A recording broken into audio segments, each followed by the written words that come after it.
అన్నమయ్య జిల్లా మదనపల్లిలో revenue inspector వీఆర్ఓపై దాడి చేసిన వ్యక్తిని పోలీసులు అరెస్ట్ చేశారు. పట్టణంలో చలపతి అనే వ్యక్తి అక్రమంగా ఇల్లు నిర్మించాడు.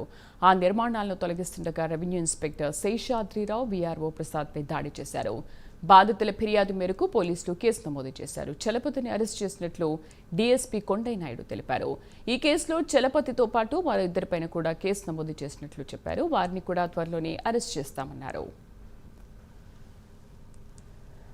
29లో రెవెన్యూ ఆఫీసర్స్ పోయి దాంట్లో అక్రమ కట్టడాలు ఉన్నాయని గుర్తించి వాటిని తొలగించే క్రమంలో జేసీబీని తీసుకుపోయినప్పుడు అక్కడ మదనపల్లికి చెందిన చలపతి అనే అతను, చలపతి మరియు రమణయ్య, ప్రదీప్ వీళ్ళు ముగ్గురు కలిసి రెవెన్యూ సిబ్బందిపై దాడి చేసి కర్రలతోనూ దాడి చేసి జేసీబీ పైన డీజిల్ కిరసనాయిల్ చల్లి దాన్ని అంటబెట్టారు.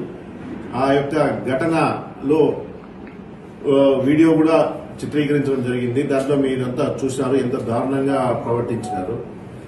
దీని యొక్క పర్యవసానాలను గమనించి ఎస్పీ గారు, కలెక్టర్ గారు చాలా సీరియస్ గా తీసుకుని ముద్దాయి వెంటనే అరెస్ట్ చేయవలసిందిగా మాకు ఉత్తర్వులు ఇచ్చారు. దానిపైన కళా వెంకటరమణ టీము, తర్వాత రహీముల్లా వీళ్ళు పోయి ఇతని యొక్క ముద్దాయి ఇక్కడ నేరం చేసిన వెంటనే తప్పించుకోవడానికి చాలా ప్రయత్నం చేశాడు. ఇతని గురించి మేము తిరుపతి, వాయలపాడు, పీలేరు ఇవన్నీ గాలించడం జరిగింది. తర్వాత ఈ రోజు ఇతన్ని గుర్తించి అరెస్ట్ చేసినాము. ముఖ్యంగా దీని గురించి అందరికీ చెప్పేది ఏంటంటే మదనపల్లి టౌన్ నందు ఎవరైనా గానీ ప్రభుత్వ భూములను కబ్జా ప్రయత్నించినట్లయితే వాళ్ళపైన కఠినమైన చర్యలు తీసుకుంటాము.